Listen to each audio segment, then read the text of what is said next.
C'était en 2021. Un simple mégot jeté sur l'aire d'autoroute de Gonfaron dans le Var avait enflammé le massif des Morts. Pour les pompiers, 10 jours de lutte intense contre les flammes, un incendie rapide, violent, attisé par le Mistral, qui a parcouru plus de 7000 hectares, laissant une végétation calcinée, réduite en cendres, un spectacle lunaire. 4 ans plus tard, la végétation a-t-elle réussi à repousser? Premier constat, graminées et petits arbustes sont de retour, comme l'arbousier. C'est un arbuste de maquis qui, lui, est très heureux après feu parce que lui, il va régénérer, il va se refaire une santé.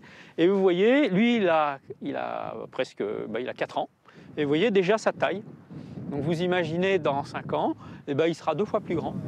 Un peu plus loin, les chênes lièges, surtout les plus jeunes, n'ont pas tous résisté à l'incendie.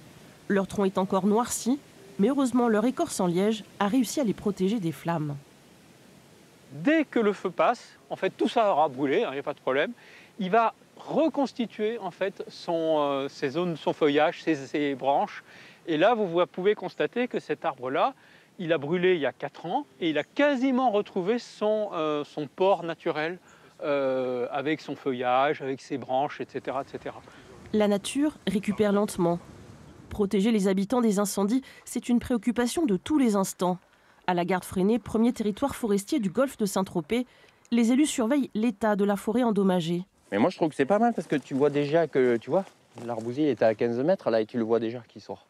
Sur cette parcelle expérimentale de 10 hectares, on a fait le choix du recépage.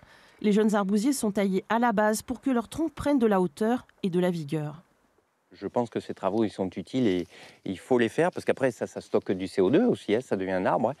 Et on a une forte mortalité sur les chênes lièges. Il y a eu le feu, il y a eu la sécheresse, on voit qu'il y a une forte mortalité. Et ce qui vraiment a le mieux repoussé depuis 2021, c'est vraiment l'arbousier. Juste après l'incendie, des fascines ont été installées dans les vallons.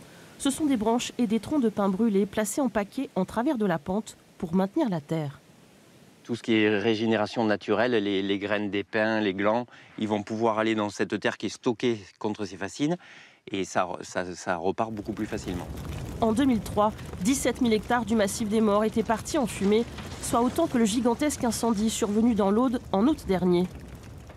Aujourd'hui, la nature a repris ses droits, sans intervention humaine. Vous voyez là, les 2 gros pins qui sont au-dessus de nous, ça sont des pins qui ont été épargnés par le feu de 2003. Le feu est passé très vite, eux, ça les a épargnés.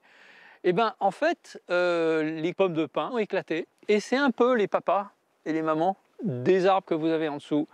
Si la forêt peut se régénérer toute seule, cela prend du temps. Actuellement, le changement climatique augmente dangereusement la fréquence des incendies et des sécheresses. Le feu fait partie de l'écologie méditerranéenne. C'est comme ça. Donc, tous les 40-50 ans, ça va. Le problème avec le changement climatique et l'activité de l'homme, c'est l'augmentation de la fréquence. Et alors là, c'est grave.